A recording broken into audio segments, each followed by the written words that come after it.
শীঘ্ৰে কচুতলিৰ উচ্ছেদিত ভূমিত দশম আৰক্ষী বাহিনীৰ মুখ্য কাৰ্যালয় প্ৰস্তাৱিত ভূমি পৰিদৰ্শন মুখ্যমন্ত্ৰী হিমন্ত বিশ্ব শৰ্মাৰ উচ্ছেদিত লোকক প্ৰৰোচিত কৰা মাটিৰ দালাললৈ মুখ্যমন্ত্ৰীৰ সকিয়নি উচ্ছেদিতক পূৰ্বৰ স্থানলৈ ঘূৰি যোৱাৰ পৰামৰ্শ মুখ্যমন্ত্ৰীৰ এইখিনি মাটিত যাতে আকৌ কোনো লোক নবহে মোক এপ্লাই কৰিবি জোৰ পৰা আহিছ তাতে থকাৰ ব্যৱস্থা মই কৰি দিম ইয়াতে ঘূৰা-ঘূৰি কৰি নাথাকিবি এইখিনি মাটিত যাতে কোনো নবহে হা য'ত থাকিবি মোক এপ্লাই কৰিবি জোৰ পৰা আহিছ তাতে মই থকাৰ ব্যৱস্থা কৰিম কিন্তু ইয়াতে ঘূৰা-ঘূৰি কৰি নাথাকিবি কিমান পুলিচ আৰে সৰু ল'ৰা যি কৰিম মই কৰি আছোঁ না তই লিষ্ট বনা কিন্তু এইবিলাক কৰি জোৰ পৰা আহিছ তাতে হ'ব এইখিনিত ঘূৰা-ঘূৰি কৰি নাথাকিবি পুলিচে ফাটাব বুজি পালি কৰ নাম কত তোৰ নাম কি দালালবিলাকক তই ক'ৰ পৰা পাইছিলি তোৰ নাম কি মামা থাকিবলৈ জাগা দিও তই জোৰ পৰা আহিছ তাতে যাবলৈ কচুতলিৰ একাংশ উচ্ছেদিত লোকক বুধবাৰে এনেদৰে পৰামৰ্শ দিলে মুখ্যমন্ত্ৰী হিমন্ত বিশ্ব শৰ্মাই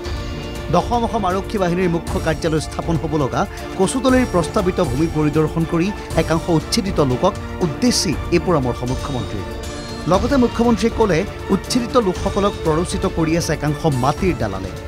এনএছএৰ অধীনত শীঘ্ৰে গ্ৰেপ্তাৰ কৰা হ'ব সেইসকল দালালক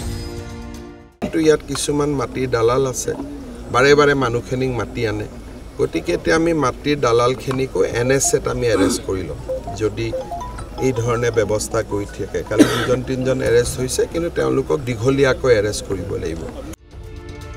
উল্লেখ্য যে বিগত বৰ্ষত কচুতলিত 4বাৰকৈ চলিছিল প্ৰশাসনৰ উচ্ছেদ বেদখলমুক্ত কৰিছিল সন্দেহযুক্ত প্ৰায় 900টা পৰিয়ালৰ প্ৰায় 1175 বিঘা ভূমি আৰু ইয়াৰে বেদখলমুক্ত ভূমিলৈ দশম অসম আৰক্ষী বাহিনীৰ মুখ্য কাৰ্যালয় স্থানান্তৰ কৰাৰ কথা উল্লেখ কৰিছিল মুখ্যমন্ত্ৰী হিমন্ত বিশ্ব শৰ্মাই সেই অনুসৰি বুধবাৰে মুখ্যমন্ত্ৰীয়ে পৰিদৰ্শন কৰে প্ৰস্তাৱিত ভূমি অহা 6 মাহৰ ভিতৰত কাম আৰম্ভ হ'ব দশম অসম আৰক্ষী বাহিনীৰ মুখ্য কাৰ্যালয়ৰ প্ৰায় 100 বিঘা ভূমি সামৰিব দশম আৰক্ষী বাহিনীৰ এই কাৰ্যালয় মই ভাবিছোঁ যে আমি আৰু 6 মাহৰ ভিতৰত ইয়াতে বেটেলিয়ন নিৰ্মাণৰ কামটো আৰম্ভ কৰিম আৰু 3 বছৰটো লাগিবই সম্পূৰ্ণ হওঁতে গতিকে সেই ধৰণে চলি গৈ থাকিব ইয়াতে আমাৰ হাৰ্ডলি 100 বিঘা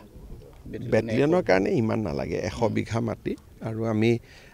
মাত্ৰ 100 বিঘাই মাটি ল'ম তাতকৈ বেছি নল'ম সোণাপুৰৰ পৰা চন্দন মালাকাৰৰ সহযোগত ভিডিঅ' জাৰ্নেলিষ্ট বিনয় কলিতাৰ সৈতে বশিষ্ঠ দেৱ ফুকনৰ ৰিপৰ্ট NKTV+